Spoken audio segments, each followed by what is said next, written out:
Good afternoon, and thank you for joining the RLS Foundation's webinar titled Basics of RLS. My name is Carla Diezenkowski, and I'm the Executive Director of the RLS Foundation.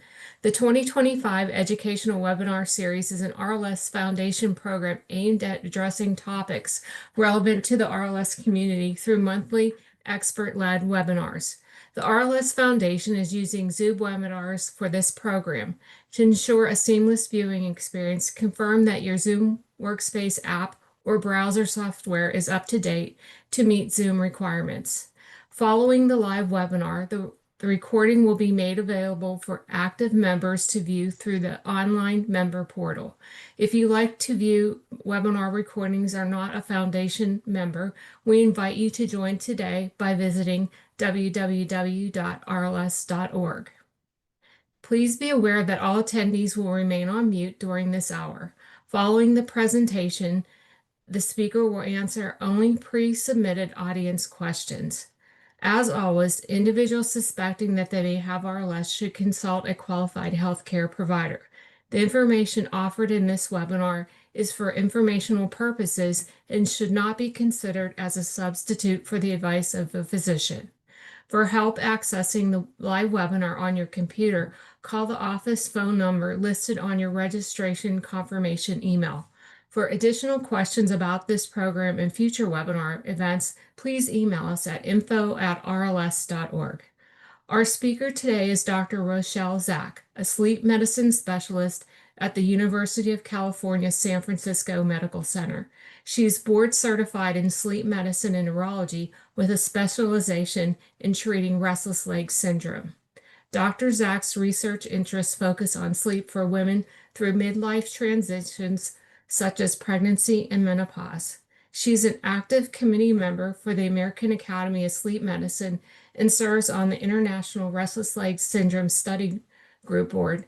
Dr. Zak also serves on the RLS Foundation's Scientific and Medical Advisory Board. Thank you, Dr. Zak, for sharing your time and expertise with us today. I now invite you to begin your presentation. Carla, thank you very much. And thank you all for coming. I'm glad you're interested in learning more about this disorder or confirming what you already know or generating questions that perhaps we can answer at a later time. So let me start, and my apologies because I have two screens. Okay, no conflicts. This is what I feel like when I think about RLS. You are not at the wrong talk. There is restless arm syndrome. I do have a few patients with it. But to understand and grapple with RLS, you're dealing with, well, this goes up and this goes down, and this makes this go down more, and this makes this, and you're constantly feeling entwined. So if at the end of this you feel a little confused, then yes, you did follow me. It is confusing. It's all about feedback loops and inhibition and excitation and blah, blah, blah, blah, blah, blah, blah. And it is complex. And the fact that it is so complex explains why we've had this major upheaval in terms of our recommendations of first-line treatments, because it wasn't obvious what was going on. It wasn't obvious what would happen. And we've sort of been gradually going from it within my lifetime, the infancy of understanding this disorder, to really, we're probably only in its adolescence. And 10 years from now, it may be a whole different understanding of pathophysiology as well as potentially treatment. All right, so I'm going to talk about pathophysiology and treatment. The initial studies on RLS really involved spinal taps and then PET scans, which are non-invasive radionuclide studies. So during the spinal taps, they found a lot of dopamine. But some of the PET scans were showing a decrease in receptors, which can be interpreted as either there being extra dopamine with compensatory, or there being a decrease in dopaminergic transmission. There also, however, was a finding of low iron, and that allowed these two to be reconciled. So BID, it stands for brain iron deficiency. So now you have to understand some basic science. Number one, you have to understand what dopamine does and what happens and how it varies during the day. Dopamine is the chemical of alertness. So it's highest in the morning and it drops and is lowest at night, so you can go to sleep. It is also the chemical of smooth movement. So people with Parkinson's disease do not produce enough dopamine, and so they tend to be stiff and have trouble moving. People who have too much dopamine, on the other hand, are moving all over the place. It's called chorea. Now, iron is necessary for it's a necessary cofactor for dopamine metabolism, but it also keeps dopamine levels in check. If you have too little iron, ironically, you can produce dopamine very efficiently. You cannot keep it in check. So the first thing that happens is you have brain iron deficiency, and we're going to make the distinction between brain iron deficiency and blood iron deficiency. It results in an increased production of dopamine, but your body's smart. And with too much dopamine, you'd be doing this. So it actually decreases dopamine receptors, which is what had been seen. And you have a decrease in actually two types of receptors, D2 and D1. Now, let's get more complicated. There are different types of dopamine receptors. There are dopamine receptors that are excitatory, i.e. they promote movement, and there are ones that are inhibitory, they inhibit it. And so you actually have a decrease, D2 are inhibitory, D1 are excitatory, and you actually, that normal circadia, that normal daytime fall into the nighttime, it's actually exaggerated in people with restless leg syndrome. So in the evening, let me just go back. In the morning, you have too much dopamine and the receptors are downregulated, too much dopamine, too few receptors. At night, you have too little dopamine, too few receptors. So you're relatively hypodopaminergic, too little dopamine. But there's some more abnormalities that happen. This is a lovely graphic from Sergio Ferri's work. In addition to what we call dopamine dysfunction, you also end up with too little adenosine, the hormone of sleep, and too much glutamate, the chemical of alertness. I'm going to just briefly go through the next few slides just to let you know it's probably more complicated than that. There are data that indicate that low oxygen states, both in the CNS and peripherally, may be involved in restless leg syndrome, in the manifestation of restless leg syndrome. Histamine is probably coming around along for the ride. Histamine is an alerting chemical. From animal data, we know that if you increase histamine, you decrease periodic limb movements of sleep in an iron deficient rat, one of the animal models for restless leg syndrome. So histamine decreases kicking. We don't know what it does for restless leg syndrome in a rat since they don't generally talk to us. Although actually Brian Koo has these great videos of rats and they really do look like they have RLS. But many of you probably have experience with taking medications that modulate histamine and how that affects restless leg syndrome. So H1 blockers, Benadryl, can make restless leg syndrome worse. In particular, the sedating antihistamines, those that get into the brain, will in many, not all, but many patients make restless leg syndrome worse. The H1 blockers that do not get into the brain, when you're talking about like the newer antihistamines, Zyrtec, Claritin, they often do not make it worse, even in people where Benadryl does. And there's a suggestion that the H2 blockers, those are used more for reflux, may also make it worse. It is unclear exactly why, and there are all sorts of theories. Initially, it was felt that it was probably decrease in iron absorption. And when I get to iron, we'll talk about iron and that iron is best absorbed in an acid environment. So it could be they're blocking acid, so they're decreasing acid. So could this be playing a role? But then there was some other data that suggested no, even when checking ferritin levels, that doesn't seem to be the issue. It may be working in a different manner. And opioids. Any of you have had surgery, been put on oxycodone, on Percocet or whatever post-op, and all of a sudden your RLS went away. I don't have to tell you that the opioid system can be involved as well. And it may be an imbalance between lower beta endorphin, which is an opiate that you normally produce, and an increase in melanocyte stimulating hormone. The two of them work opposite to each other. So having an imbalance between the two may be maybe what is causing it, and then increasing, adding opiates and thus increasing increasing opiate type working may be why it's giving relief. So now let's get back to imbalances. So I kind of look at it as imbalance in three different areas. Between the brain and the spinal cord, you have too much stuff coming down telling you to move, too much stuff going up telling you to be uncomfortable. You actually have this change in the proportion of inhibitory dopamine receptors and excitatory dopamine receptors. But what is really going to be of most help in understanding treatment is looking at the effect on neurotransmitters, i.e., you have an increase in morning dopamine, a decrease in receptors, an increase in glutamate chemical of alertness, and a decrease in adenosine, the hormone of sleep. Again, brain iron deficiency, and it clearly, if you are systemically iron deficient, if you really don't have enough iron, you will get restless leg syndrome, but you don't have to have systemic iron deficiency. You can have very good blood levels of iron, and we'll talk about iron versus ferritin. And we believe thus that it is impaired transport through the blood-brain barrier. It's just not getting across. And again, the brain iron deficient rodent has been an excellent animal model for restless leg syndrome. In terms of the workup, in general, this is a clinical diagnosis. It's based on the history. Usually, oh, I should have spelled this out. PSG means polysomnogram, a sleep study. Generally, a sleep study is not necessary.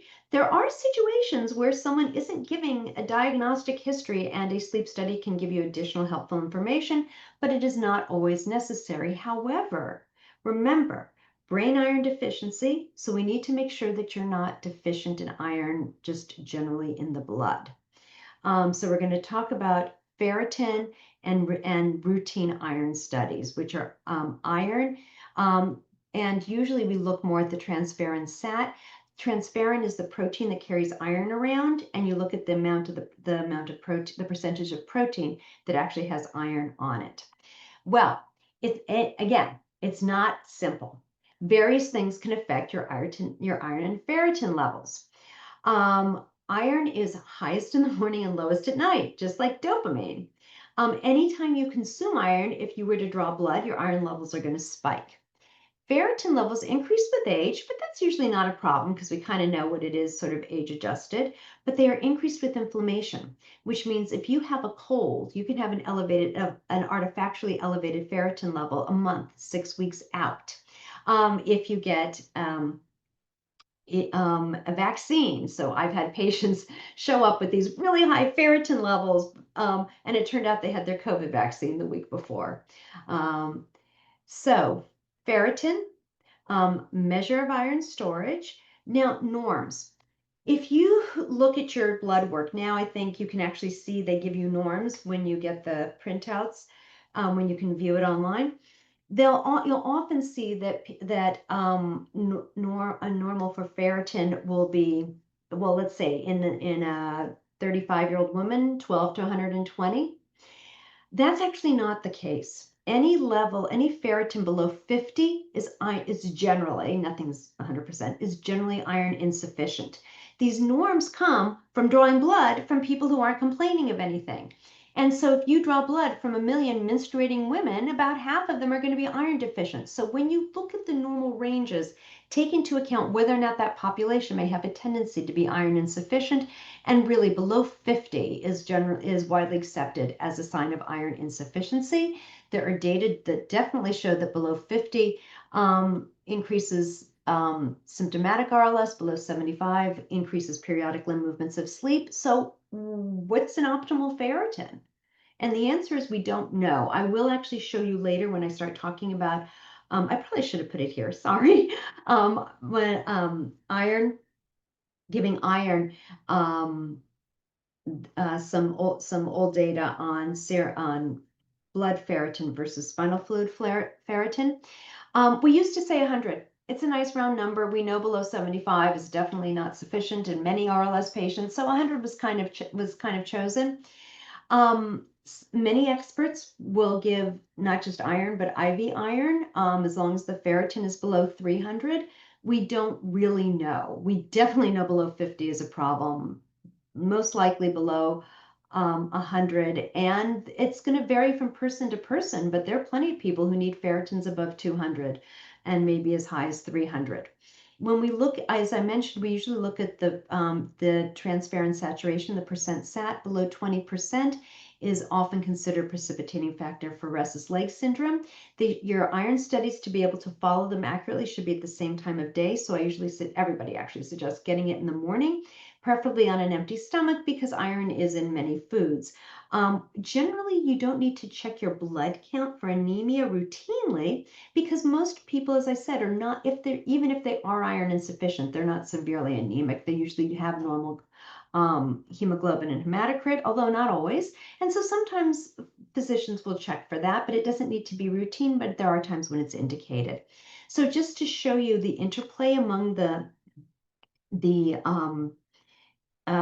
basically among life factors and the labs. These are actually patients of mine. She came in with a ferritin of 266. Well, that's good. It's above 200. Her TSAT was very low. She had had a cold about a month ago. And then another patient of mine came in with a clearly low ferritin, but a normal TSAT, and he had just had lunch right before he came to had the blood work. Okay. What makes restless legs syndrome worse? This is really important because when you first start treating, I mean, obviously I've made the case for low iron. You need to sort of look at everything that's affecting the patient, because sometimes some minor tweaking can help. So things that make restless legs worse include sleep deprivation, which is really a problem because if you have restless leg syndrome, you're not sleeping, your RLS gets worse, and it can do. So sleep deprivation, which then stress comes in under here. Untreated sleep apnea, again, probably part of sleep deprivation. The substance trio: alcohol, tobacco, caffeine. And in each individual, this is going to vary. I have patients who can drink white wine, but not red wine, who can't drink even a half a glass of wine. They can drink 1 cup of coffee, but not 2. So when you suffer from restless leg syndrome, keeping track of your habits, you can often find patterns and figure out what's exacerbating it. Neurologic disorder, ranging from the spinal cord down, can make restless leg syndrome worse, whether it's peripheral neuropathy, whether radiculopathy, which is sciatica when you have nerve root disease, and spinal cord disease. And we do see an increased prevalence in individuals with multiple sclerosis. This is really important, and you're going to hear me talk about exercise a lot, which is it's not too much or too little. It is a U-shaped curve, people. And this is important because most people with restless leg syndrome have figured, oh, if I get a little more exercise, I feel better. But sometimes if you ratchet it up just a bit, you may get worse. I've seen this with elite athletes, and then they're fine, they're compensated, but they just go one step higher, and all of a sudden it's problematic. And low vitamin D. Medications. Whew, this is a tough one. Antidepressants, serotonergic antidepressants. Classics are mirtazapine, venlafaxine. Depression is a significant disorder. It needs to be treated. Sometimes people can be switched to an antidepressant such as bupropion that will not worsen restless leg syndrome. But some people, their depression isn't adequately treated, or they have side effects on bupropion, and they have to go back on a serotonergic antidepressant. Although I have seen patients who did not have RLS, they were given venlafaxine, they got RLS, they got off the venlafaxine, and the RLS either it didn't exactly necessarily go away, but became so rare that it did not require medication, whereas it did when they were on venlafaxine. So if one can modulate the medications, that is great. It isn't always possible, but it may be helpful. Bupropion generally does not worsen. It is not serotonergic. Trazodone tends not to, and dizipramine probably does not as well. Remember, we talked about how one of the problems is you have too much dopamine, downregulation of receptors. So you're kind of treading like this between having enough dopaminergic stimulation because you've decreased your receptors. So anything that suppresses dopamine further may make it worse, ironically. Um, Antipsychotics are generally antidopamine. We really would see a worsening with the older antipsychotics. With the newer generation ones, they quote atypicals, it's probably dose dependent. So at very low doses may or may not, and at higher doses probably will. And so again, it's going to be a balance because these medications often work differently depending on the dose. This is one that used to be more of a problem, which was compazine was a frequently ordered anti-nausea med, and nobody thinks of it as an antidopaminergic, but that's how it works. That was a problem. Zofran is okay, and I'm sorry about that. Oh, you're gonna you're gonna hear my WhatsApp. Um, Antihistamines, as I mentioned, sedating antihistamines in particular, the H2 blockers may also be working. Sometimes surgery it can make things worse. There are all sorts of reasons. Medications, adjustments of medications, or medications that are given, such as medications that are given, sleep deprivation, and in particular post-op, if you can't move, oh my gosh, when patients break their legs, it is horrific. On the other hand, when they get opiates, sometimes it gets better. It depends. Genetics. You probably all realize that there's a genetic predisposition if you shake your family tree hard enough. The number of genes at this point, the number actually of, we call them SNPs, nucleotide polymorphisms, is over 100. These are some of the genes that have various nucleotide polymorphisms on them. Single nucleotide polymorphism, a SNP.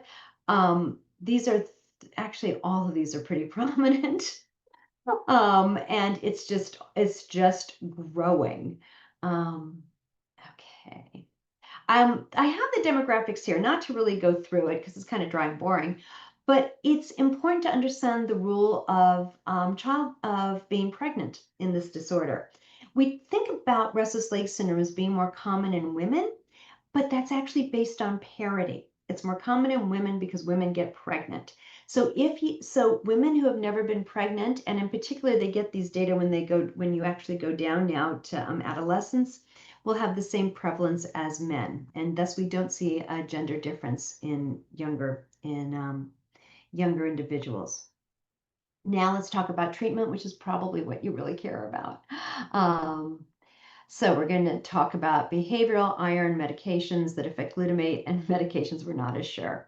So the reason RLS is sort of in these three categories, intermittent, chronic, persistent, refractory, is to kind of give us some buckets to figure out, okay, do we need to treat this person with an intermittent med, or usually the discussion is, do we need to treat this person with a daily medication or not? So we tend to categorize people as chronic persistent, who have moderate or severe symptoms at least twice a week. And that's when you want to give the daily treatment. If it's intermittent, you can often use non-pharmacologic treatments. You can also use non-pharm here, or intermittent treatments.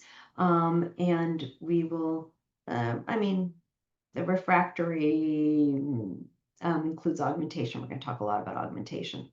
So eliminate exacerbating factors. I have gone through this in detail. Let me just see, all these were covered. Low iron, absolutely. Because there are people who may have had some acute blood loss recently. They had surgery or something, and they lost a unit of blood. It wasn't repleted. So looking for any type of acute blood loss. Low vitamin D. We talked about the substance trio, and I cannot emphasize activity enough. That is actually, when somebody's a little worse, that's where I first go, because that's what people don't realize. That makes a huge difference. They recently had surgery, or a partner had surgery, and now the routine is disrupted, so they can't exercise when they regularly do. Too much, too little, or as I said, a change in training, too much or too little can worsen restless leg syndrome. And so this is actually an interesting slide for a couple reasons. It's not just a summary of everything that I just said. Look for exacerbating fact, look for medications, sedating antihistamine use. Again, people know they're put on an antidepressant. They forget that they were taking NyQuil because of their cold, NyQuil having a sedating antihistamine in it. Um, people usually figure out the caffeine, alcohol, um, and I've been emphasizing the exercise, but maintain a healthy sleep schedule. That relates to the not getting enough sleep. But this kind of goes back to, we spend a lot of time talking about cognitive behavioral therapy for insomnia. And the first aspect of it is good sleep habits. So anything that looks at sleep habits, anything that is going to improve sleep is recommended. And top of the line, maintaining a healthy sleep schedule, which usually means a regular schedule and getting a sufficient amount of sleep, i.e. the amount of sleep you need, which varies markedly among individuals.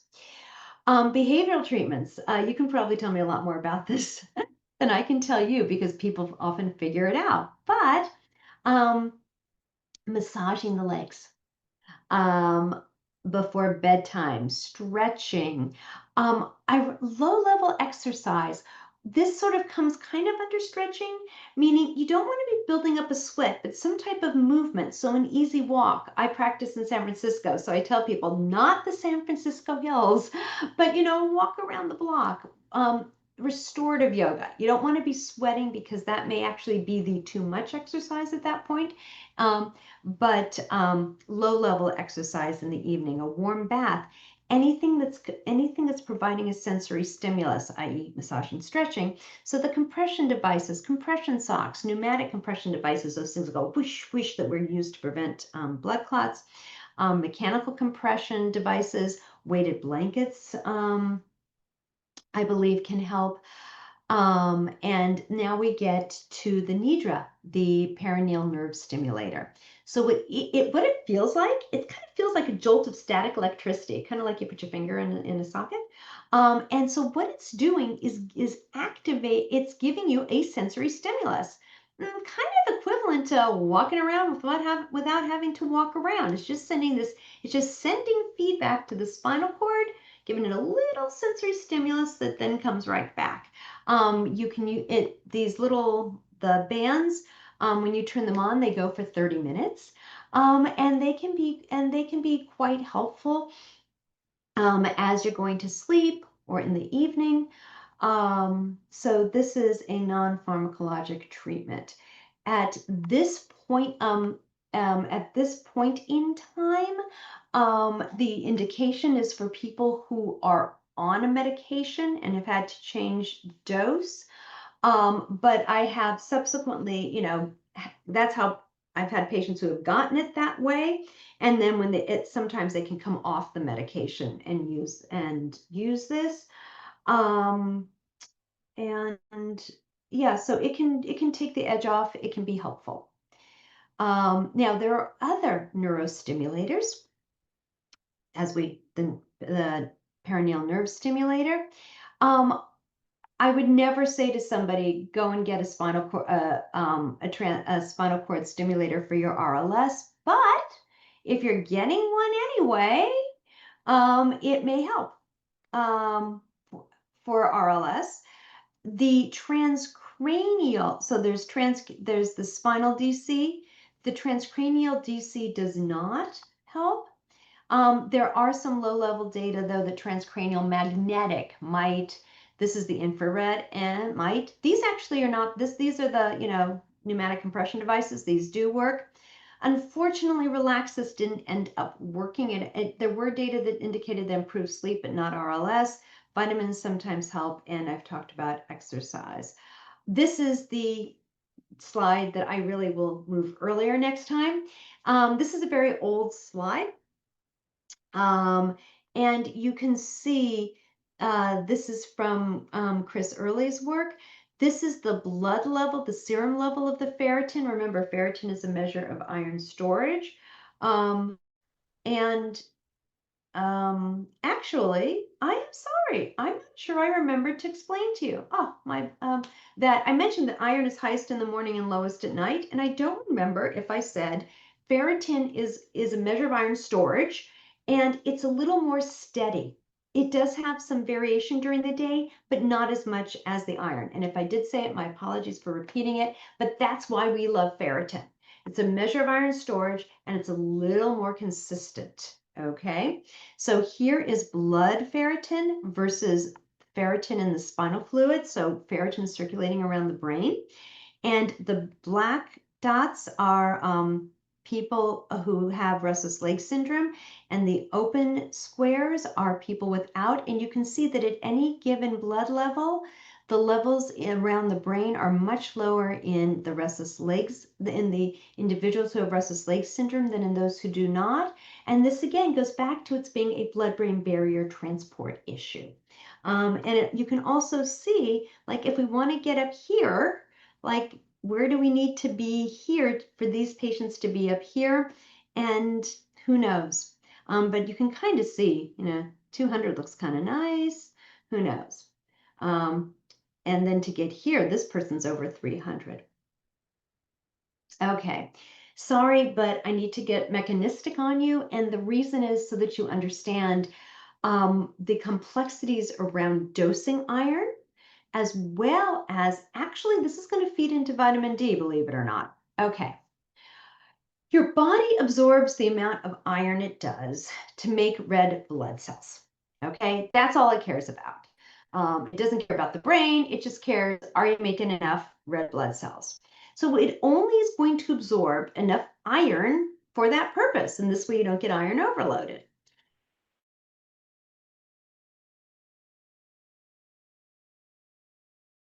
And the more that gets absorbed, you end up increasing something called hepcidin. It gets produced.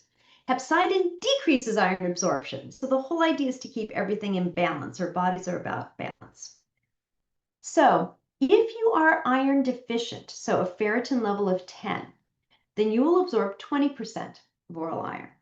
But if you're now between 50 and 75, so more sufficient, you're only going to absorb 1 to 2% of the oral iron. So the absorption of oral iron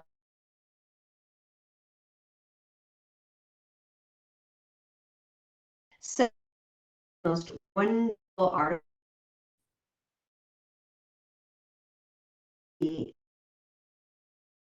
on iron cell that was the first author on.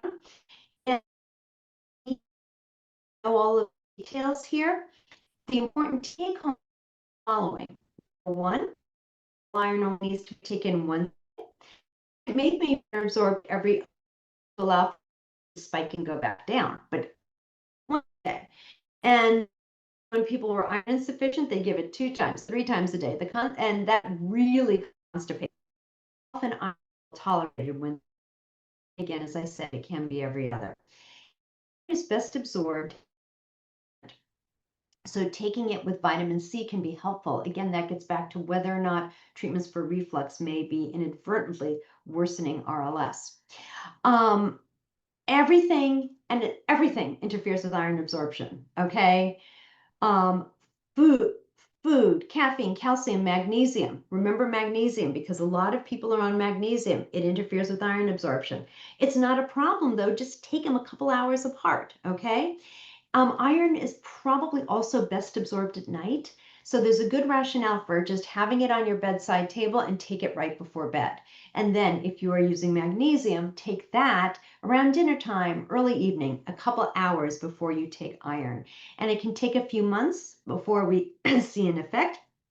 Now, as I showed you, the amount of iron that's absorbed it decreases with the better ferritin, but I have had people get up to ferritins around 150 with oral iron. It does happen, so it's not necessarily an impossibility.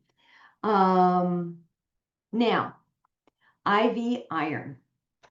In order to discuss IV iron, you're going to hear about different preparations. So before we get there, let me just sort of distinguish them for you. We have we kind of grossly organize them. I should redo this slide. Should put these two first into slow release and fast release iron preparations. Okay. The slow release ones get incorporated into macrophages better, and macrophages go into the brain. So to get iron into the brain, you are going to have greater success with the slow release compounds. That would be low molecular weight dextrin, ferromoxetol. There are other, it's like carboxymaltose. There's a newer one I'm blanking on, but ferromoxetol is probably going to be the most frequently used. For restless leg syndrome, one of the most frequently used IV iron though is iron sucrose. That's used a lot. You particularly see it used a lot in the pregnant population. Unfortunately, because of the fast release, it doesn't get absorbed into the macrophages as well. And so it doesn't get it. The efficacy data is for treating RLS. It can be effective. It's not nearly as effective as the slow release compounds. So it is generally not recommended, although sometimes that's the only one that insurance will approve. And I have seen it work. The data are just not as good. So what do the data show? The data show a response rate for IV iron essentially between 40 and 60%, so 50%. And that's probably about right, about half the time. It is often, though, necessary, even if it's not sufficient. But for some people, it is sufficient. So if you can get treatment with that, we definitely recommend it. This just talks about various compounds. But what's important on this slide is that the treatment effect can be delayed as far as 3 months. I usually check in with my patients at the 2-month mark because it can be up to 2 to 3 months. So not actually unlike how long it takes to get your ferritin up with oral iron, your ferritin is going to go up immediately. There's no point in checking a ferritin right after, a week after, or whatever. It's going to be sky high. You know it is. The individual just got IV iron. When you expect it to be settling out, where you expect to have seen a clinical effect if you're going to see it, is generally around the 2-month mark. It can be as delayed as 3 months. So one needs to be patient. I have had patients say they felt better immediately, but most patients it's somewhere between 4 to 8 weeks. And sometimes, particularly if you're deficient, you just feel better. Because if you have very low iron, you can have low energy, feel weak, etc. The effect on fatigue is very soon after the infusion. The effect on restless leg syndrome, however, although it can be soon, is often delayed. So that doesn't mean it didn't work. Just because a month out you still have the restless legs doesn't mean it's not going to work. Vitamin D. I'm sorry, because I have this on the presenter, I can't tell what time it is. Oh, yeah, my gosh. Okay, I'm going much more slowly than when I practiced this. Sorry, I'm going to ramp up very quickly. Okay, vitamin D. Vitamin D, we know that vitamin D is associated with worse RLS, probably because of hepcidin, low vitamin D, high hepcidin, so it may be through iron. Efficacy data are not as strong, and it could also be, it could be either a function of dosing, maybe you need higher doses, or that things were not, like you have a mixed population without vitamin D deficiency. Magnesium. Magnesium works anti-glutamate, and I'm going to spend a lot of time talking about anti-glutamate very soon. That's how it works. There was an RCT that said, a meta-analysis rather, things aren't, RCT, but it may have been underpowered. Sasigarantla has some nice data that magnesium citrate, 200 milligrams in a small case series may be helpful. I tend to recommend magglycinate because both magnesium and glycine are anti-glutamate. We don't know which magnesium is the best, and we don't yet have strong data showing it works, but my patients say it works. So I find it, again, may not be sufficient, but can be helpful. Just as a little clinical pearl that my patients have given me, for those who are using magglycinate, it can take 2 weeks before you see an effect. So you don't want to dose escalate until you've tried it for at least 2 weeks at any given dose. This is the big news. This is a summary of the results from the clinical practice guideline for the treatment of restless leg syndrome. And I'm going to go through these in greater detail, but the take-home point is good evidence for the gabapentinoids, which I'm going to explain in a second. Good evidence for iron. Maybe there's also evidence for dipyridamole, oxycodone, the perineal nerve stimulator, but the dopamine type medications, because of because of the potential for augmentation, it is no longer recommended that they be initial agents. I guess that's or you can invert it, well, no longer recommended as first-line agents, okay? By the way, let me just clarify this in case if you haven't read the whole article. I talked about bupropion. The conditional against is a use of this medication for the treatment of restless leg syndrome. We recommend it a lot for the treatment of depression for individuals with RLS, but in terms of the treatment of restless leg syndrome, no, okay? All right. The top of the news, the gabapentinoids. I used to call them well, not me, but everybody, alpha 2 delta calcium channel ligands. Oh, I'm sorry. Yep, go to next slide. That's the note I have to myself. I really need to read my notes. Sorry about that. This is what we're going to talk about. Alpha 2 deltas, gabapentinoids, opiates, dipyridamole, suvorexant, dopamine agonists. Okie dokie. Go to next slide. Alpha 2 deltas. Easier to type gabapentinoids, let me tell you. How do they work? They work by being anti-glutamate. They inhibit glutamate release. So again, remember, RLS, too much increase in dopamine, decrease in dopamine receptors, too little adenosine, too much glutamate. They inhibit glutamate. They do not have a significant risk of augmentation, at least as far as we know. Everything changes, who knows? And we'll talk about augmentation in a few minutes. They are particularly effective if you have sensory symptoms. They are used for pain. They work well for sensory symptoms. They can be sedating. They work well for insomnia.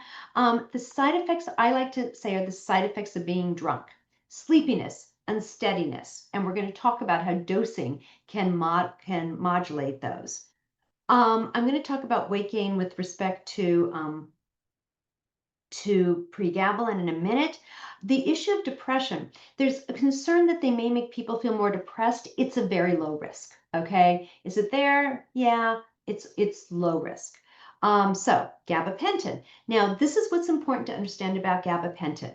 It is only absorbed in the duodenum, the first third of the small intestine. That's it, which means that there are only so many transporters that can pick it up.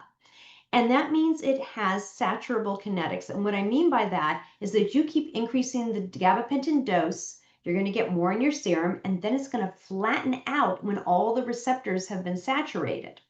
And so sometimes people do better, particularly if they need more than 600 milligrams, to double dose it, to take 2 doses of gabapentin about 2 hours apart to allow the receptors to regenerate. Because at a certain point, you're just taking more and more, but you're not getting any higher dose. On the other hand, gabapentin and nacarbil is a prodrug for gabapentin, and it is absorbed throughout the entire small intestine. So it actually has what we call linear kinetics. You take 600, you're going to have twice the blood level of 300. Food enhances absorption here. Okay, pregabalin. I actually love pregabalin. I find it extremely effective for restless leg syndrome. It can result in an increase in weight in about 12%, 10 to 12%. The good news is that increase in weight is often foreshadowed because of an increase in appetite. So I tell people about it. They watch and see if they have an increase in appetite, and if they don't, we're generally home. It's generally okay. But I do always ask people, have you noticed an increase in weight? It can worsen COPD. It takes a few hours to take effect. So when people have trouble with pregabalin, it's often because they take it right before bed and they wake up groggy. It's better if you take it 3 hours before bed. It will start to sink in, and believe there must be some level of protection in the evenings, because many of my patients are not complaining of evening symptoms. And then it starts to kick in around the time you're about to fall asleep, and it's out of your system by the morning. It may have a greater decrease in the periodic limb movements of sleep than gabapentin, and there isn't a head-to-head comparison. It's based on minimal data.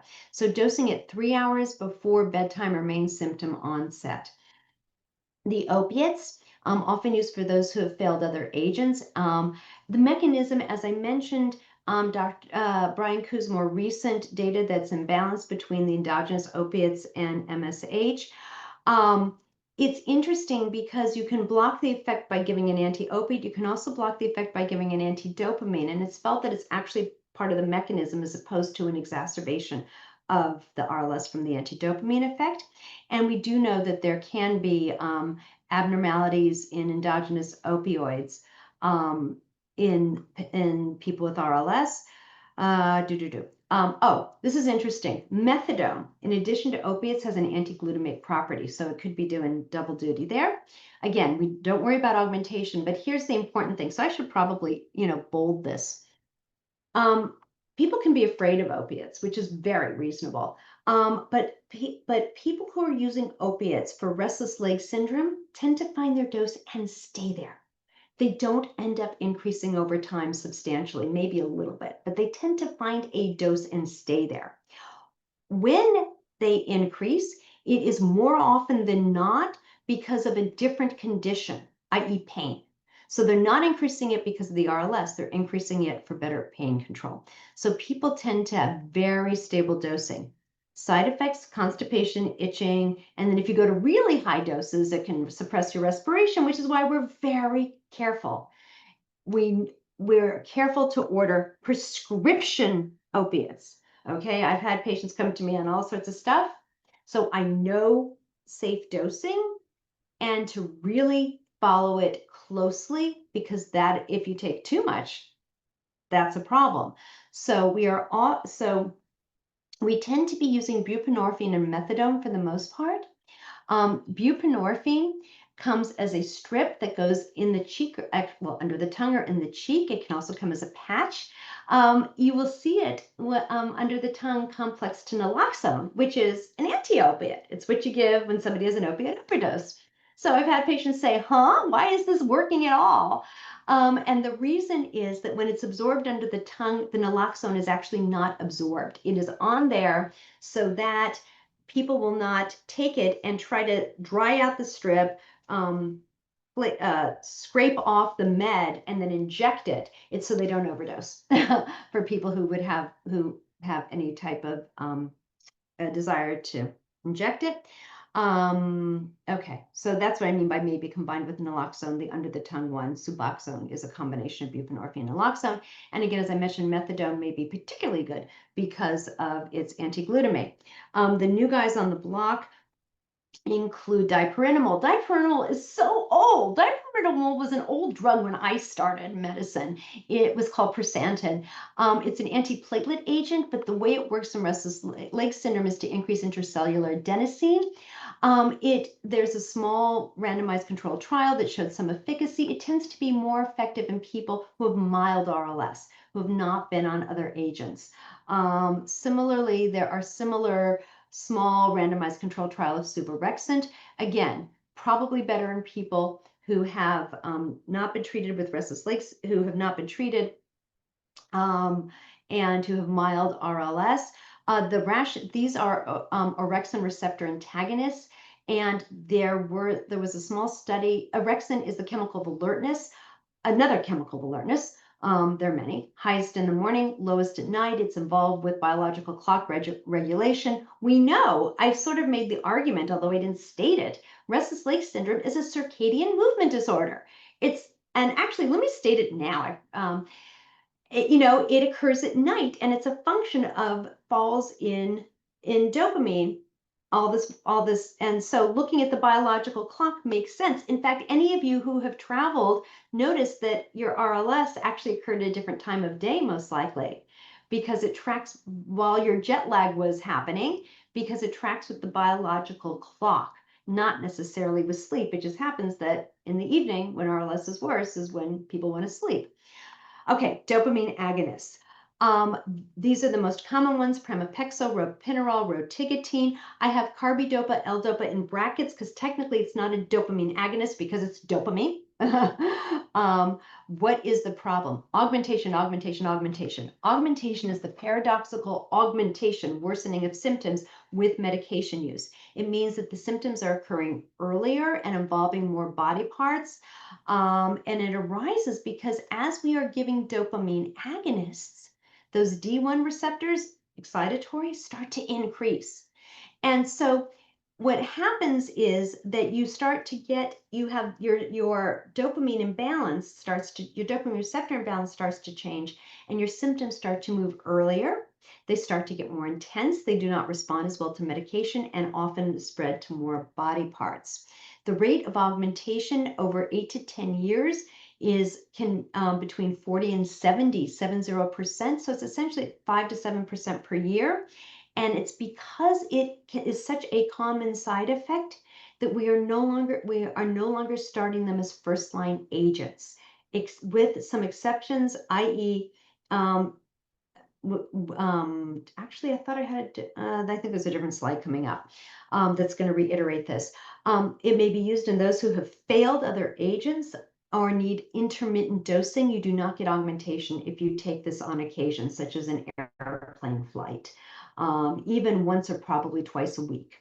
If you are on a dopamine agonist and you are doing well, should you stop it?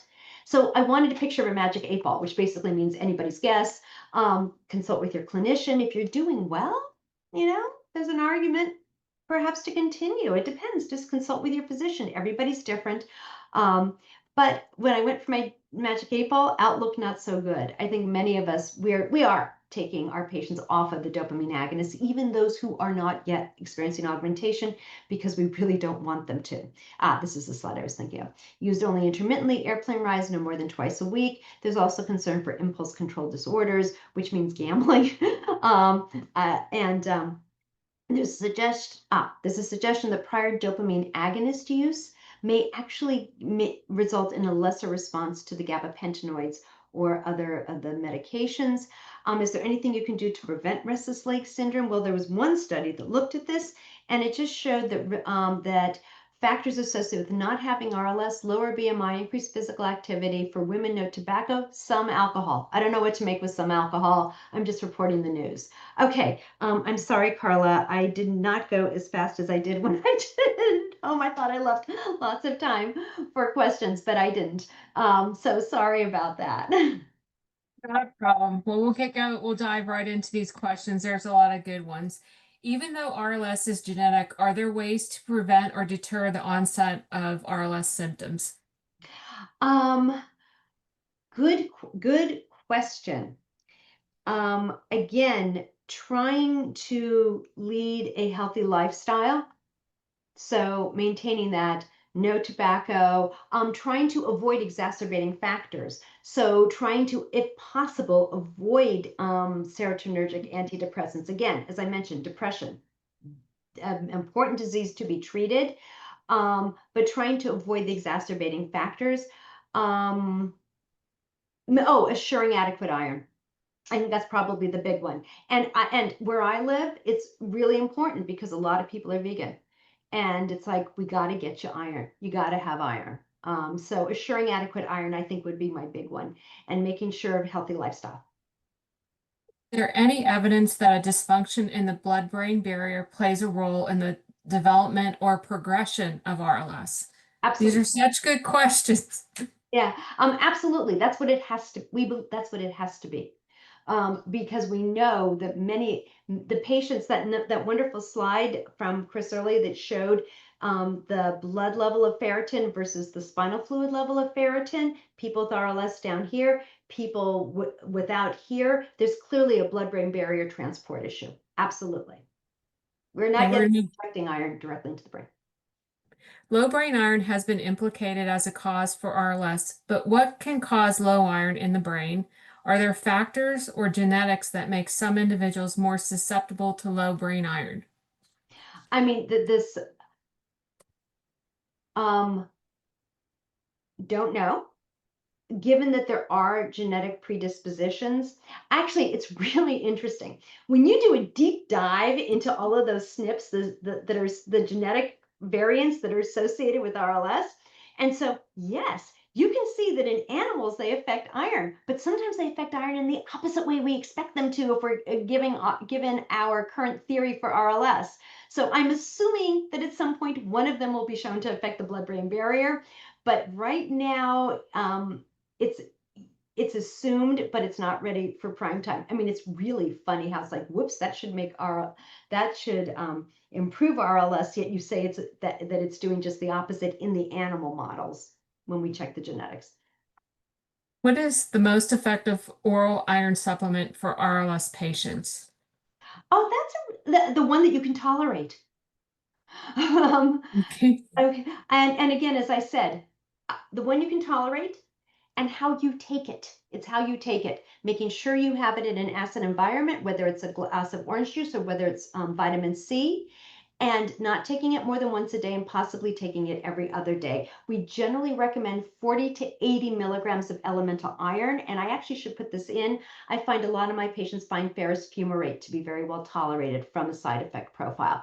But 40 to 80 milligrams of elemental iron with vitamin C once a day or once every other day, away from everything. No food, no magnesium, no calcium, no caffeine. All right. What does the long-term use of gabapentin pregabalin cause problems with brain function? Very good question. Don't know. Um, there are some epidemiologic data that are have some issues with them, because it's chart review, and I mean it's actually not chart review, it's database review, which has even anyway, it's not conclusive. um it might, we don't know, but let me just say a few things. Where it was shown that in this one large study that suggested it might, the higher the dose, the greater the likelihood, and so you always want to be in the lowest effective dose. Ironically, it showed that it was more likely in younger people, like under the age of 50, than older people, even though they're looking at the same like amount of time. So it's not that the 50-year-old was on it for 25 years and the 70-year-old was on it for 5 years. Um, and there are issues with not being able to identify other exact potential factors, like alcohol and other medications. So could it? It might, but you know what? If you're not sleeping, you're also not doing well for your brain. So it's a balance, and we do know that the association of RLS with other health disorders is decreased by treating RLS. So it's a balance. We don't know, but it's another argument for always be on the least effective dose of anything. All right. So what is the difference between rebound and augmentation? Good question. Rebound is a worsening of your RLS symptoms at the end of the dose of the medication. So the medication takes effect for this amount of time, and then as soon as it wears off, boom, you've got symptoms. Augmentation is a more general worsening of the disorder. The symptoms are moving actually earlier in the day. Again, probably because of this whole rejiggering of the receptors. It may not even be just an increase in D1, it may be a further decrease in D2. So rejiggering receptors, the symptoms are occurring earlier, they're spreading to other body parts, and the medication effect is getting shorter. So it's actually having multiple things happening at the same time. Okay. I'm going to ask you a question. Is there a situation when fentanyl would be prescribed to manage refractory RLS? Um, I doubt it. We generally are not recommending fentanyl for RLS. I don't see any reason we would need to. We have two very effective medication. Well, actually three. We have been using oxycodone for, I don't know, 20, 25, 30 years basically. And methadone and buprenorphine are probably the most frequently recommended now. I don't see any reason one would want to use fentanyl, and there can be potential downsides from it. Oh, Is augmentation?